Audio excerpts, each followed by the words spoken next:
El Señor les bendiga a todos ustedes. Quiero que vayan buscando la Biblia en el libro de Apocalipsis, capítulo 22. El Señor ha puesto en mi corazón en esta noche dar una breve explicación del libro de Apocalipsis. Así que ya nos gozamos. Ahora vamos a estudiar la palabra del Señor. ¿Cuántos dicen amén? Apocalipsis 22, versos 12 y 13. Y va a mantener, le quiero pedir que mantenga su Biblia abierta en el libro de Apocalipsis, porque vamos a estar yendo para atrás y para adelante leyendo algunos pasajes. He aquí, yo vengo pronto y mi galardón conmigo, para recompensar a cada uno según sea su obra. ¿Para qué viene el Señor? Leamos todos el 13. Yo soy el alfa y el omega, el principio y el fin, el primero y el último. Pueden sentarse en este momento.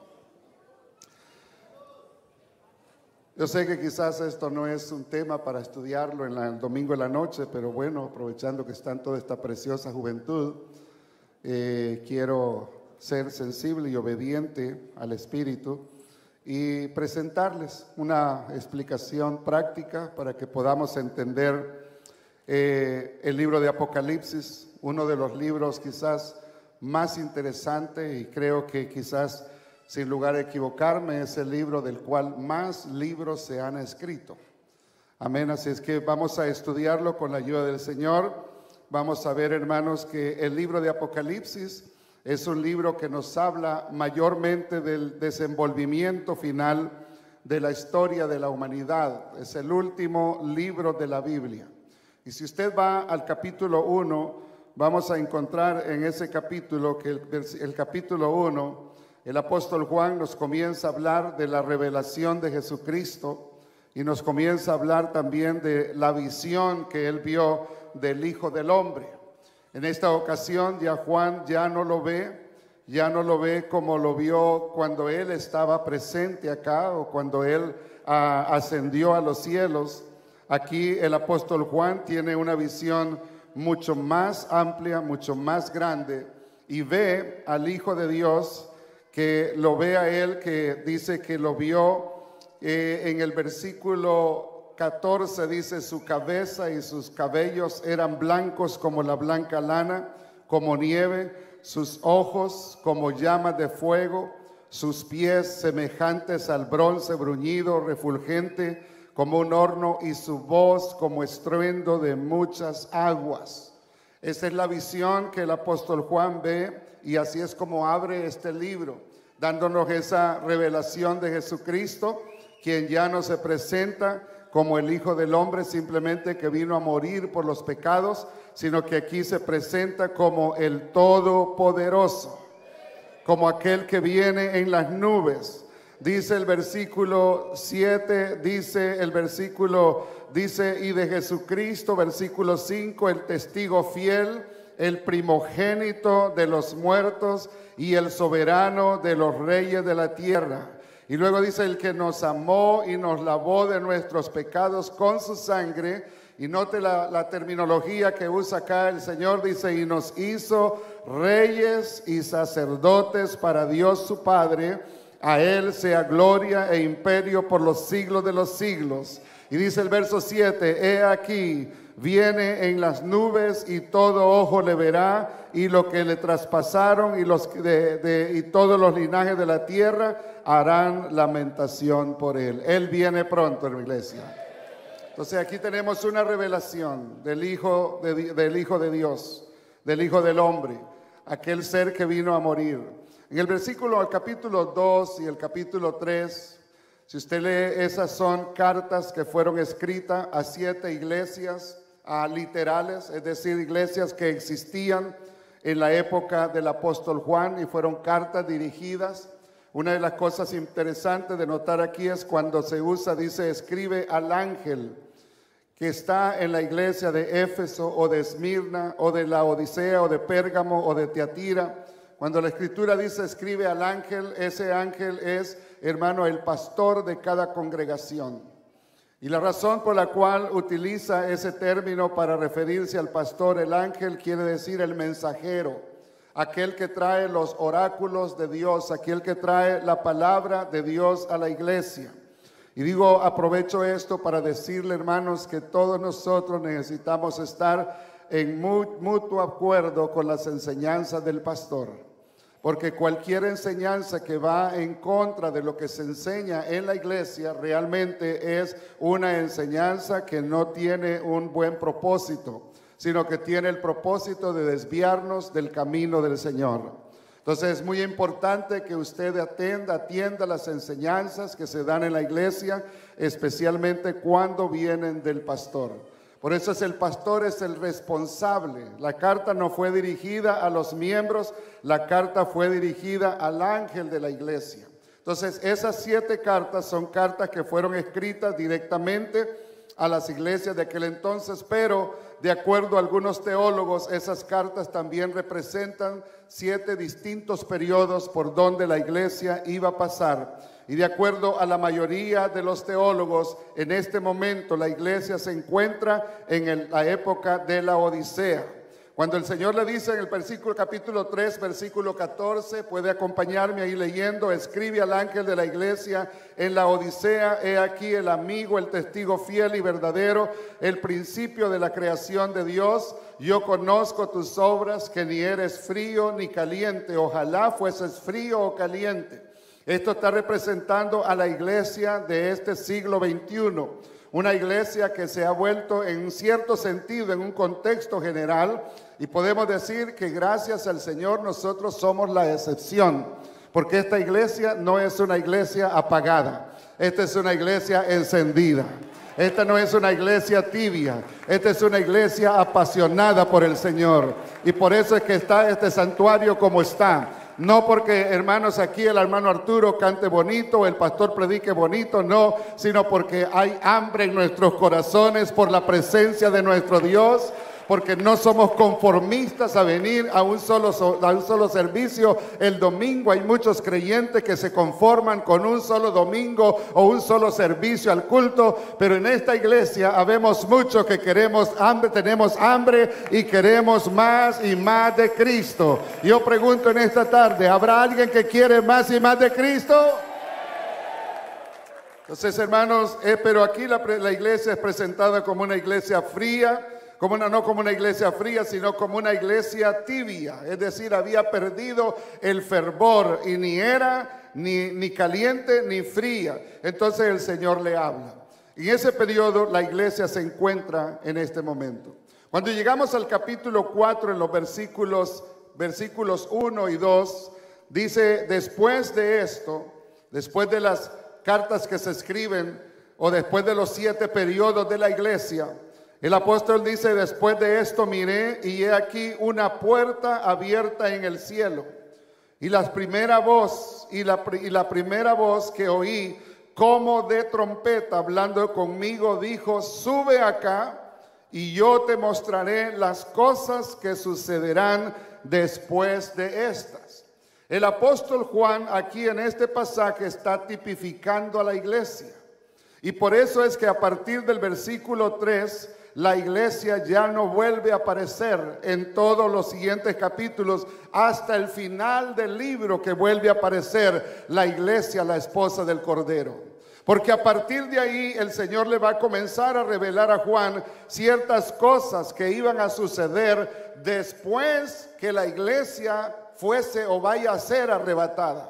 Es decir, las cosas que se mencionan a partir del versículo 3 en adelante no son cosas que están sucediendo ni que van a suceder durante la iglesia esté aquí, sino que son cosas que van a suceder después que la iglesia sea arrebatada. Entonces, por eso es que aquí en esos versículos el apóstol está representando a la iglesia, y por eso dice que vio una puerta abierta. Una puerta abierta nos habla, hermanos, de la eternidad que va a ser abierta momentáneamente cuando se escuche la voz del Hijo de Dios que viene por su iglesia.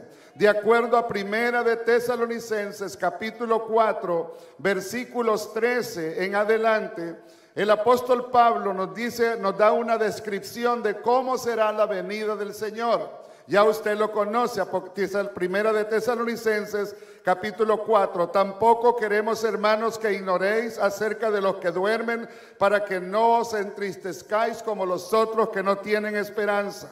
Porque si creemos que Jesús murió y resucitó, así también traerá Dios con Jesús a los que durmieron en él.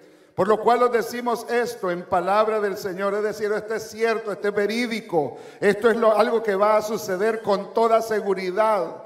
Dice que nosotros que vivimos, que habremos quedado hasta la venida del Señor, no precederemos a los que durmieron. Dice, porque el Señor mismo, con voz de arcángel, dice, con voz de mando, con voz de arcángel y con trompeta de Dios, descenderá del cielo, y los muertos en Cristo resucitarán primero. Luego nosotros, los que vivimos, los que hayamos quedado, seremos arrebatados juntamente con ellos en las nubes para recibir al Señor. ¿Dónde? Para recibirlo ¿a dónde? Entonces, cuando el Señor viene por su iglesia, Él no pone sus pies aquí en la tierra. Nuestro encuentro con el Señor es en el aire.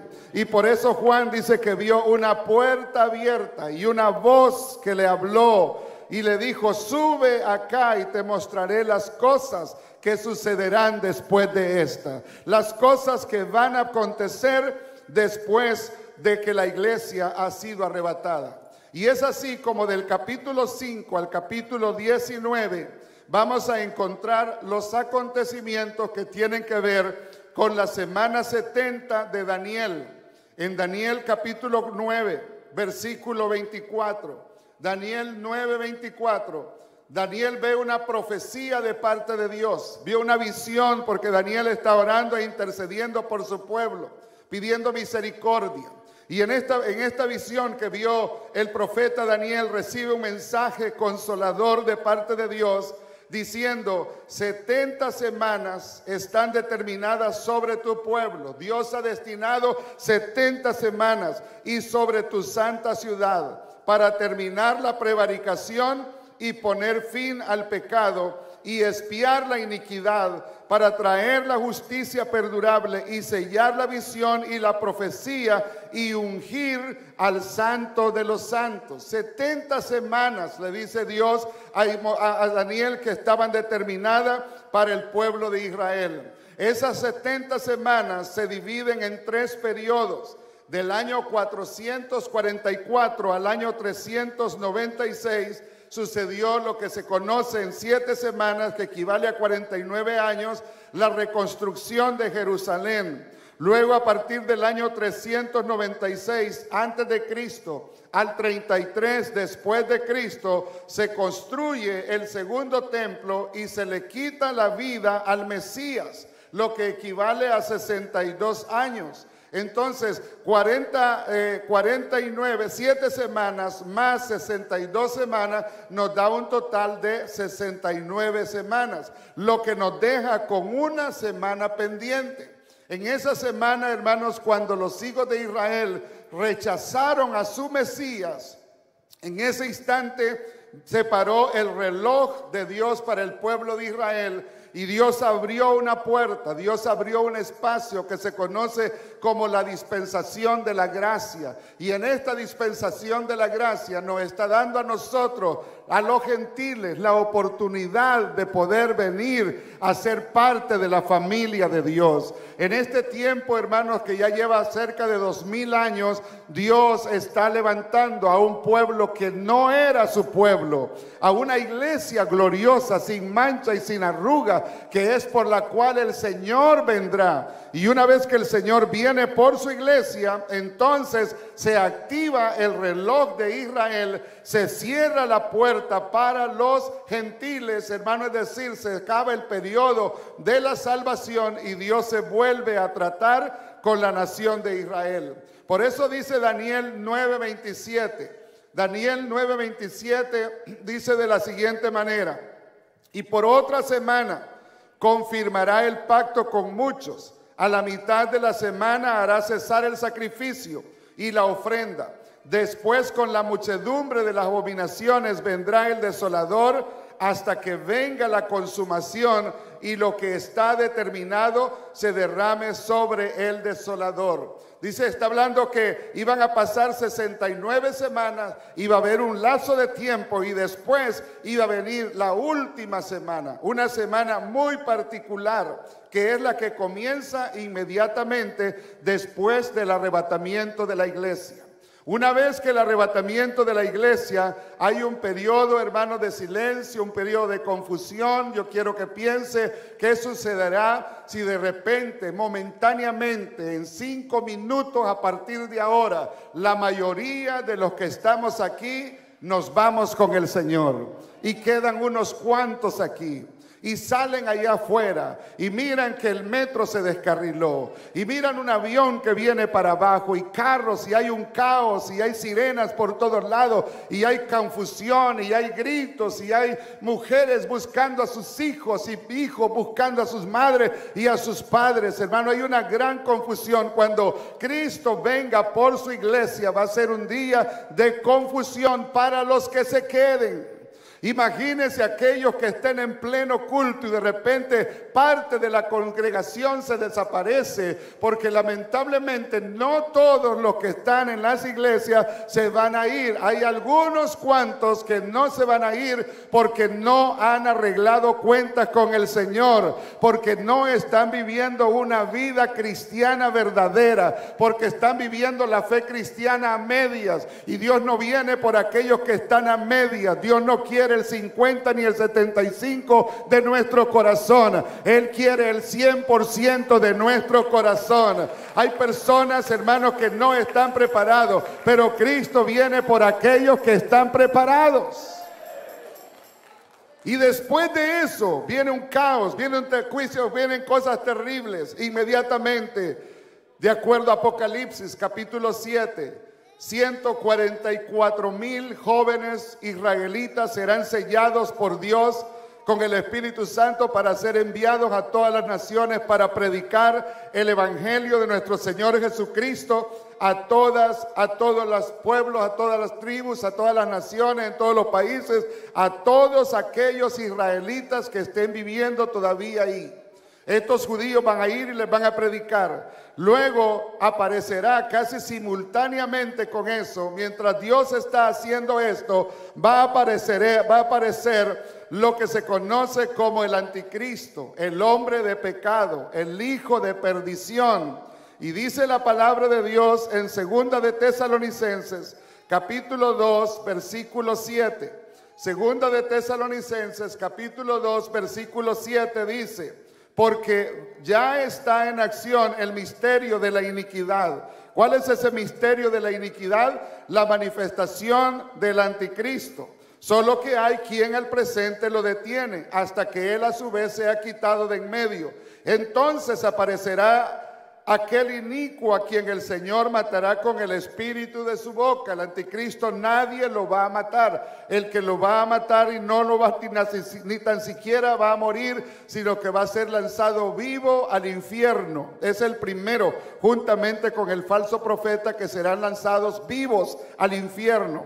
Dice, el Señor matará con el espíritu de su boca y destruirá con el resplandor de su venida. Es decir, el anticristo aparece acá y va a continuar durante toda la tribulación hasta que aparezca la señal del Hijo del Hombre, de acuerdo a Mateo 24, que vendrá con poder y gloria, y su iglesia en aquel entonces va a venir con él también. Dice la Escritura, dice, inicuo cuyo advenimiento es por obra de Satanás, es decir, es una encarnación, es una manifestación del mismo Satanás. Por eso él viene con gran poder y señales y prodigios mentirosos y con todo engaño de iniquidad para los que se pierden, por cuanto no recibieron el amor de la verdad para ser salvos. Por tanto, Dios les envía un poder engañoso para que crean a la mentira. Es decir, si usted no cree a la verdad hoy, llegará el momento que va a tener que creer a la mentira. Ahora es voluntariamente, en aquel entonces es por la fuerza, porque Dios mismo va a enviar un poder engañoso para que crean a la mentira. ¿Con qué finalidad? ¿Con qué propósito? Verso 12, a fin de que sean condenados todos los que no creyeron a la verdad, sino que se complacieron en la injusticia. Entonces aparece el anticristo. La misión de este hombre será hacer engañar, hermano, y hacer que todas las naciones se postren delante de él, todos los pueblos, y lo reconozcan como Dios. Simultáneamente, de acuerdo a Apocalipsis capítulo 13, versículos 11 al 18, aparece otro personaje que es conocido como el falso profeta. Un hombre que tiene unos poderes semejantes a los de Moisés y semejantes a los de Elías, especialmente los de Elías, porque este hombre tiene el poder de hacer descender fuego del cielo si así lo quiere. Apocalipsis 13, versículo 11 al 18.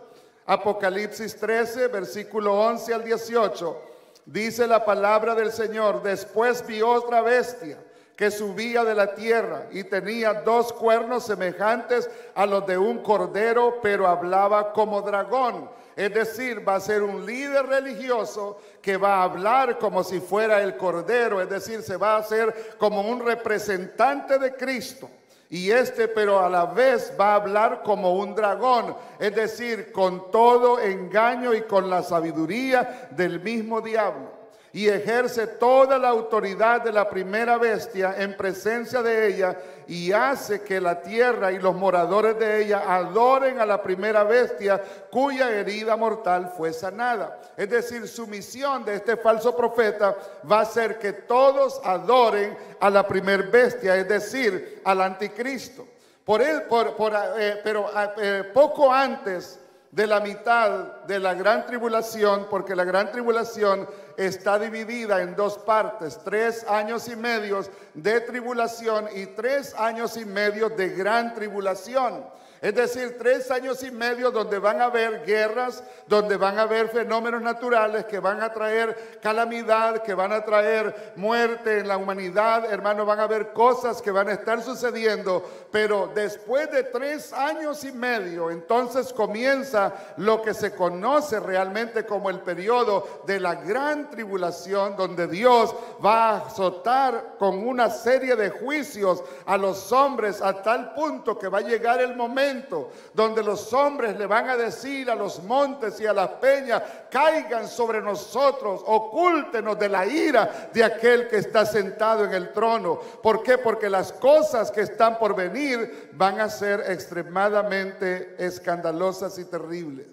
Pero antes de llegar a la mitad, posiblemente a los 3 años después que usted y yo nos hayamos ido, va a haber una gran guerra, que es lo que se conoce como la guerra de Gog y Magog, donde Rusia, Turquía, Irán, Siria, Afganistán y otras naciones árabes harán una incursión tratando de apoderarse de la nación de Israel, especialmente de la ciudad de Jerusalén. Pero va a haber un acontecimiento sobrenatural que va a destruir a todos los ejércitos rusos, de tal manera que por muchos días los israelitas van a estar enterrando a los muertos, porque la gran cantidad de muertos que va a haber en la tierra de Israel y sus alrededores va a ser extremadamente grande.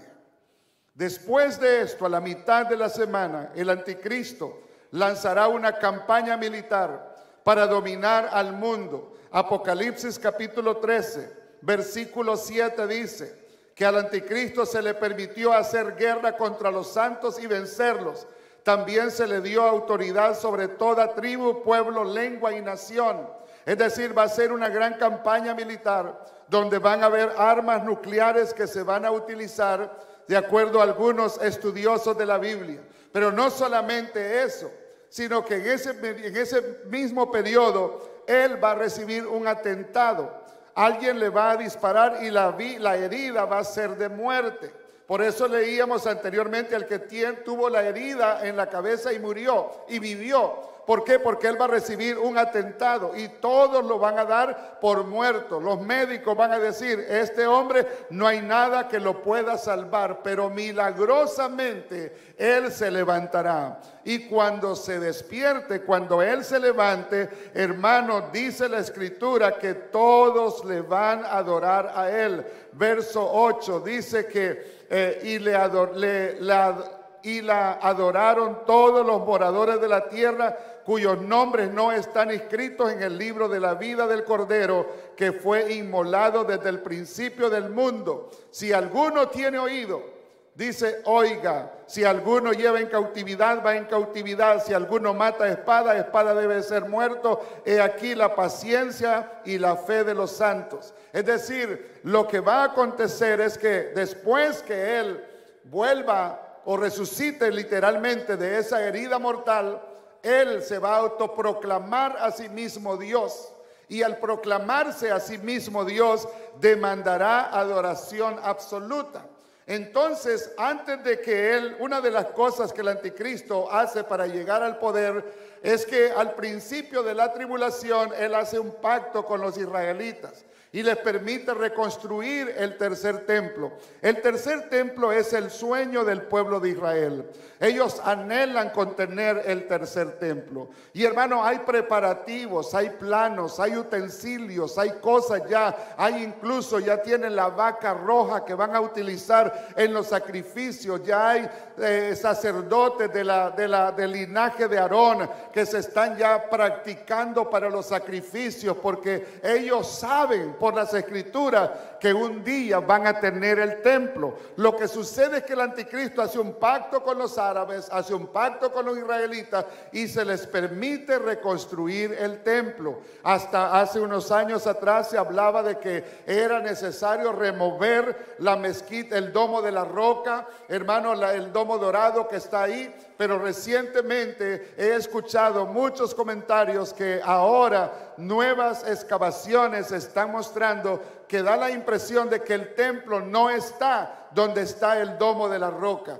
que está un poquito movido hacia el lado oeste de donde está el domo de la roca. Eso quiere decir que es muy probable de que el anticristo va a mover algunos tratados, algunas alianzas para él hacer esa alianza con los árabes, y los israelitas se les va a permitir levantar el tercer templo. Cuando ellos lo levanten, todos van a decir, este es el Mesías, este es realmente el hombre que vino a traernos lo que nadie nos ha podido dar. Pero simultáneamente con eso, hermanos, Dios levantará a dos testigos, dos profetas que van a estar profetizando en medio del pueblo de Israel, y les van a estar advirtiendo, les van a estar diciendo, eso es una mentira, ustedes están siendo engañados, eso no es, él no es el Mesías, él no es el Cristo. Pero los israelitas, encantados por el templo, van a estar ciegamente creyendo de que realmente él es el Mesías. Lo que sucede es que a la mitad de la semana el anticristo rompe el pacto con los israelitas. Al levantarse él de esa herida mortal que aparece en Apocalipsis 13, versículos 16 y 17, dice que hacía que todos, grandes y pequeños, ricos y pobres, libres y esclavos, se les pusiese una marca, porque es otra de las cosas que va a utilizar el anticristo. Cuando él levante una persecución grande contra el pueblo de Israel, a causa de que los israelitas no le van a querer adorar a él, entonces el falso profeta, comenzando la segunda mitad, ejercerá esta marca que se presiona acá, donde nadie va a poder comprar ni vender si no tiene la marca en la bestia. Muchos de ustedes están sumamente preocupados diciendo, mire lo que está pasando. Quiero decirle, usted debe de estar tranquilo, porque la marca no va a venir hasta la mitad de la semana, a la mitad de la tribulación. Entre tanto, usted y yo, 3 años y medio nos hemos ido para el cielo juntamente con Cristo. Nos hemos ido con el Señor. Pero va a ser tal, dice, que nadie va a poder comprar ni vender, nadie, ni una sola persona. Por eso dice el verso 17, y que ninguno pudiese comprar ni vender, sino el que tuviese la marca y el nombre de la bestia o el número de la bestia. Mucho se ha discutido pensando de que es el microchip, pensando que va a ser una tarjeta de crédito. Bueno, en realidad no sabemos qué es lo que va a ser. La tecnología está dando pasos agigantados, que lo que más reciente leí es que posiblemente sea un tipo de tatuaje electrónico que le van a hacer a las personas en las manos y en las frentes. Recuerde, esta marca va a ser para aquellos que rechazaron la salvación de Jesús. Porque los que han aceptado la salvación de Jesús tienen el nombre de Jesús inscrito en sus frentes.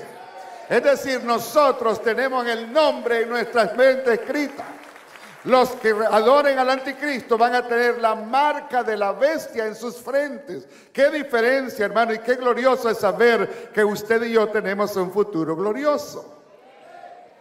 Y dice la Escritura en Apocalipsis capítulo 14, versículo 9, voy rápido porque el tiempo es corto. Al tercer ángel le siguió diciendo a gran voz, si alguno adora a la bestia y a su imagen y recibe la marca en su frente o en su mano, él también beberá del vino de la ira de Dios que ha sido vaciado puro en el cáliz de su ira, y será atormentado con fuego y azufre delante de los santos ángeles y del Cordero. Y espero que nadie no esté diciendo esto porque alguien se vaya a quedar. Pero si por alguna razón se queda, usted no puede dejarse marcar. Usted no puede dejarse marcar, porque si se deja marcar, usted está perdido, destinado para el infierno.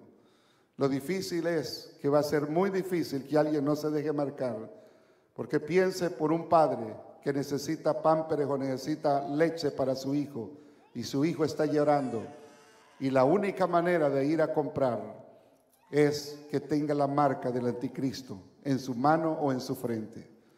Ningún padre va a dejar morir a su hijo que sea consciente, o ninguna madre va a preferir dejarse marcar. Ese es el sistema que se está implementando con todo esto de las monedas electrónicas que ya se está moviendo. Los primeros pasos se están dando, pero no hay que atemorizarse. Tranquilo, usted sígale fiel al Señor. Manténgase firme en el camino del Señor. No se aparte ni a la derecha ni a la izquierda. Mire a Jesús, el autor y consumador de nuestra fe. Es todo lo que tenemos que hacer.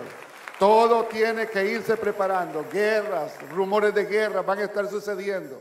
Pero hermanos, después de esto, dicen Apocalipsis 17 y 18, que nos habla de la destrucción de la gran ramera, un falso sistema religioso que se va a levantar en la época del anticristo. Es decir, hermanos, todo el sistema romano va a caer, porque el anticristo va a despojar de toda la riqueza, de todos los edificios, para obtener dinero y poder así comprar armas y poder enfrentarse a todos los enemigos, a aquellas naciones que se levantan como él.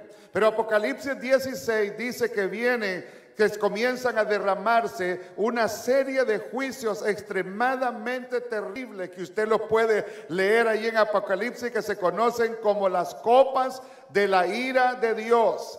Copas de la ira de Dios, donde vienen, hermanos, una copa que va a ser derramada sobre el mar, y este se convertirá en sangre. Dice la tercer ángel derramó su copa sobre los ríos y la fuente, y se convirtieron también en sangre. Bueno, una serie de fenómenos naturales que vienen de juicio, posiblemente como resultado de las guerras y de las bombas nucleares que van a ser lanzadas durante esa tribulación.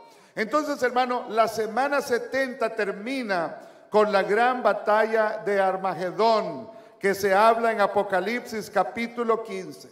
En Apocalipsis capítulo 19, versículos 11 en adelante.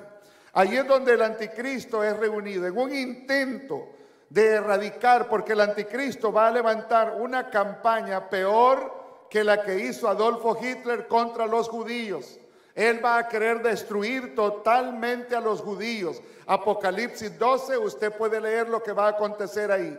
Va a querer erradicar. Entonces él reúne todos sus ejércitos y va marchando hacia Jerusalén para destruir a todo el israelita que encuentre a su paso. Ese es su único objetivo, porque Él no quiere saber nada del pueblo de Israel. Recuerde que Él está impulsado por el mismo Satanás. Y Satanás desde un principio ha querido destruir la simiente, porque él tenía temor de que de la simiente de Abraham iba a venir el Salvador del mundo. Lo que sucedió es que el Salvador del mundo vino y él creyó que lo había matado, pero al tercer día el Salvador se levantó de entre los muertos.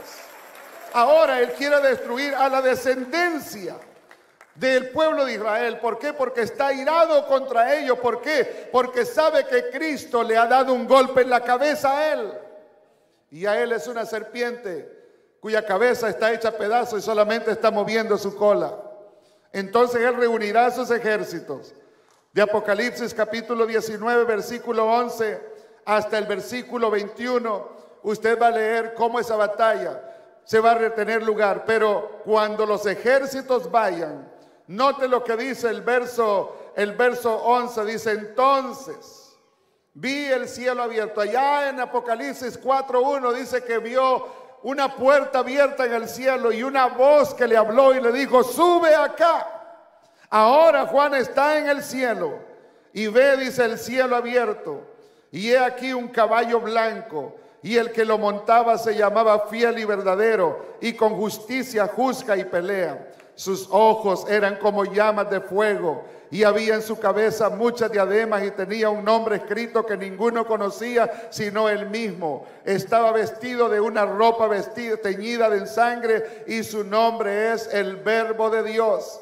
Y los ejércitos celestiales, es decir, la iglesia del Señor, vestido de lino finísimo, blanco y limpio, le seguían en caballo blanco. Ahí venimos nosotros juntamente con Él, y de su boca sale una espada aguda para herir con ella las naciones, y Él la regirá con vara de hierro, y Él pisará el lagar del vino del furor y de la ira de Dios, del Dios Todopoderoso. Y en su vestidura y en su muslo tiene escrito este nombre: Rey de Reyes y Señor de Señores.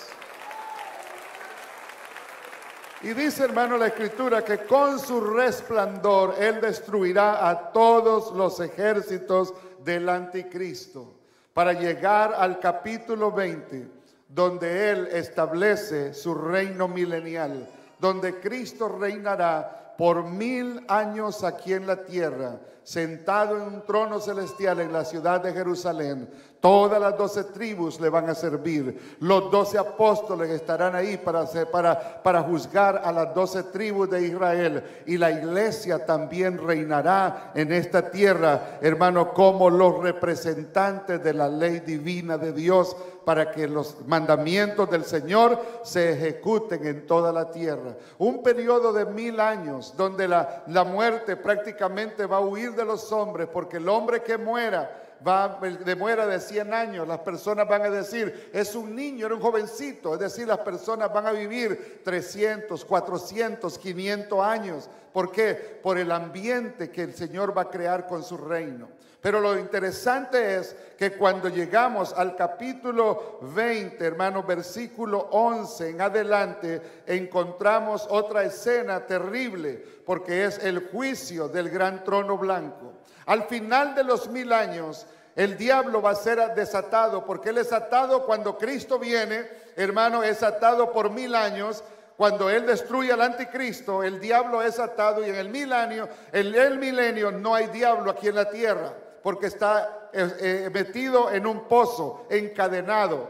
Pero después Él es liberado, engaña a las naciones, hay una revuelta, unas naciones que se quieran levantar contra el Rey de Reyes, y entonces el Señor dice: basta ya, se acabó, vamos a arreglar cuentas con el hombre. Y entonces, hermanos, viene lo que se conoce como el juicio del gran trono blanco, donde todos los muertos, grandes y pequeños, libres y esclavos, se van a presentar delante del gran trono de Dios, para ser juzgados cada uno según sus obras. Y dice la Escritura que el mar, versículo 13 de Apocalipsis 20, el mar entregó los muertos que había en él, y la muerte y el Hades entregaron los muertos que había en ellos, y fueron juzgados cada uno según sus obras, y la muerte y el Hades fueron lanzados al lago de fuego. Esta es la muerte segunda. Y el que no se halló inscrito en el libro de la vida fueron lanzados al lago de fuego, es decir, al infierno. Todos aquellos cuyos nombres no son inscritos en el libro de la vida del Cordero. Entonces Dios recreará o creará cielo nuevo y tierra nueva, Apocalipsis 21. Una tierra donde morará la justicia de Dios, donde no habrá más maldición, no más llanto, no más dolor, no más cárceles, no más hospitales, nada de eso. ¿Por qué? Porque ahí morarán los redimidos por la sangre del Cordero, y toda la nación de Israel que creyó en él van a entrar a la eternidad, hermanos. Así se cierra el libro de Apocalipsis. Pero me llamó la atención, y aquí concluyo con esto, hermanos, lo que el apóstol Juan, la manera como él cierra el libro, porque él nos cierra como dando una exhortación a la inminente venida de Cristo, diciendo que está cerca. Por eso el versículo 6 de Apocalipsis 22 dice: me dijo, estas palabras, escuche bien esto, querido oyente, estas palabras son fieles y verdaderas. El Señor es el Dios de los espíritus de los profetas. Ha enviado su ángel para mostrar a sus siervos las cosas que deben suceder pronto. He aquí, vengo pronto. Bienaventurado el que guarda las palabras de la profecía de este libro. Bienaventurado aquel que cree a la enseñanza de este libro. Bienaventurado aquel que abre su corazón y presta atención a las palabras. Verso 10 dice: y me dijo, no selle las palabras de la profecía de este libro, porque el tiempo está cerca. El tiempo está cerca, iglesia. El que ha de venir vendrá muy pronto. Dice: el que es injusto sea injusto todavía, y el que es inmundo sea inmundo todavía, y el que es justo practique la justicia todavía, y el que es santo santifíquese todavía. Es decir, manténgase firme. Y dice el Señor: he aquí, yo vengo pronto, y mi galardón conmigo, para recompensar a cada uno según sea su obra. Me llamó mucho la atención, y con esto termino en esta noche. Él dice: para recompensar a cada uno su obra. Es decir, si una persona se complace en la maldad, el que siembra para la carne, de la carne segará destrucción. Pero si una persona está siendo fiel en las cosas de Dios, el que siembra para el Espíritu, del Espíritu segará vida eterna. Si hoy nosotros abrimos nuestro corazón a este libro sagrado y creemos que lo que en este libro está escrito es verdad, y que Dios cumplirá cada una de su palabra que está dicha en este libro, entonces tendremos como galardón la vida eterna. No pasaremos por la gran tribulación. No pasaremos por la serie de juicios que van a venir. No, nada de eso. No vamos, hermanos, a sufrir lo que van a sufrir. No recibiremos la marca de la bestia. Nada de eso va a venir sobre nosotros. Es más, vamos a reinar con Él en el milenio. Y después que termine el milenio, vamos a entrar a la eternidad y vamos a ver los cielos nuevos y la tierra nueva. Pero aquellos que no aceptan el sacrificio de Cristo, pero aquellos que desechan la palabra escrita de este libro sagrado, lamentablemente tengo malas noticias y tengo que decírsela. Es mi obligación decírsela a usted. Todo lo que le espera es un horrible infierno, un lago que arde con fuego y azufre, donde las personas sufrirán por los siglos de los siglos, donde el gusano no muere, donde los hombres, la muerte ha huido de ellos, no hay manera de escapar. Hace poco, la semana pasada, veía en las noticias que estaba leyendo de una actriz japonesa muy famosa que se quitó la vida en el pleno cenit de su carrera porque vivía en depresión. Yo me quedé preguntando cuántas veces se le habló a esta mujer del evangelio del Señor y lo rechazó. Ahora ella está perdida por toda una eternidad, cuando pudo haber escapado del infierno si hubiera creído en la profecía de este libro. Ahora nos resta a nosotros, hermanos, creer a lo que este libro dice y aceptar a Jesús como nuestro Salvador. Porque si usted no acepta a Jesús hoy, tendrá que aceptar mañana la marca de la bestia. O pasado mañana, lo que es peor, va a estar delante del trono, del juicio del gran trono blanco, donde ya no mirará a Jesús con sus brazos abiertos, queriéndole recibir como un hijo, sino que estará como un juez para juzgar todas las veces que usted rechazó el plan de salvación. Y en aquel día se le van a leer por fecha, por hora, por día, las veces que estuvo sentado, ya sea en una iglesia, las veces que se le habló y se le dio un tratado y se le dijo: Cristo te ama y quiere salvar tu vida. Y le van a decir: ahí estuve yo con aquel hombre, con aquella mujer sencilla y humilde, te estaba ofreciendo la vida eterna y tú la despreciaste y tú la desechaste, no quisiste la vida eterna.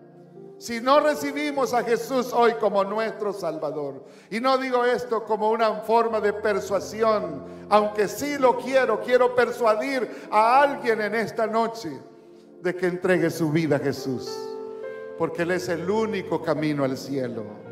Él es la verdad, Él es la vida y Él es el camino que nos lleva a Dios.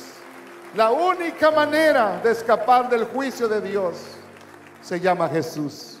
La única manera de escapar del infierno se llama Jesús. Para eso vino Él, para darnos vida cuando estábamos muertos en nuestros delitos y pecados. ¿Y qué quiere Dios ahora? Solamente que entregues tu corazón. Y si ya eres bautizado y estás viviendo una vida a medias, estás tibio, el Señor quiere que te enciendas. Porque si te estás tibio, te vas a enfriar. Y los fríos no agradan a Dios. Póngase en pie, iglesia, en esta noche. Y yo quisiera invitar en esta noche a alguien que no ha sido bautizado en el nombre de Jesús. Alguien que tiene una cuenta grande con el Señor y todavía no ha entregado su vida al Señor. En esta noche, créame, Jesús está aquí. Jesús está aquí, con sus brazos abiertos para dar salvación a alguien que quiera recibir a Jesús como su Señor, como su Salvador. Gracias a Dios por este caballero. ¿Habrá alguien más que quisiera en esta noche recibirlo a Él? Que esta noche es solamente el primer paso en el plan de salvación, porque tú estás dando un paso de fe, diciendo: creo al Evangelio y estoy dispuesto a entregar mi vida a Él. ¿Habrá alguien más aquí en esta noche que quisiera venir acá? ¿Por qué no pasas en esta noche y te unes a este caballero que está aquí? Ven a este altar. Queremos orar por ti. Queremos orar por ti para que tú seas parte de esa iglesia triunfante que un día se irá de este mundo al cielo. ¿Habrá alguien más aquí en esta hora? Alguien que necesite. ¿Por qué no vienes? 4 minutos más. 4 minutos que pueden marcar la diferencia. 4 minutos que pueden marcar tu destino en la eternidad. Si tú hoy decides entregar tu vida a Jesús y hacerte bautizar en un futuro muy próximo en el nombre de Jesús para el perdón de sus pecados. ¿Quisieras venir acá? ¿Quisieras dar un paso de fe como lo hizo este caballero? ¿Por qué no vienes? Nunca te vas a arrepentir. Dios te ama y quiere darte el regalo más grande, la vida eterna. Ven en el amor del Señor, te hago este llamado. Iglesia, ore en este momento, por favor. Yo siento que hay alguien más que necesita entregar su vida esta noche al Salvador. No endurezcas tu corazón. Yo sé por qué te insisto, porque Dios quiere hacer algo grande. Gracias por este joven. Venga por favor acá los dos. Quiero un aplauso al Señor en esta hora. Vamos a orar por ellos. Si hay alguien más, puede venir y vamos a orar por usted en esta hora. Pero vamos a darle gracias a Dios por estos dos jóvenes, dos personas que están aquí. Y vamos a hacer una oración para que Dios los bendiga y los ayude. Y si alguien siente que está claudicando en su fe, haga una oración. Si le da vergüenza venir aquí al altar, ahí donde está usted, dígale: Señor, aviva el fuego de tu palabra en mi corazón, porque yo quiero irme con usted cuando usted venga. Incline su rostro, iglesia. Vamos a orar. Vamos a orar. Señor Jesús, te damos gracias por este varón que está aquí. Él ha dado un paso de fe. En esta hora, Señor, oramos por él para que usted le ayude. Ponga en su corazón una fe muy especial, como aquella que usted puso en mí cuando yo vine a esta iglesia.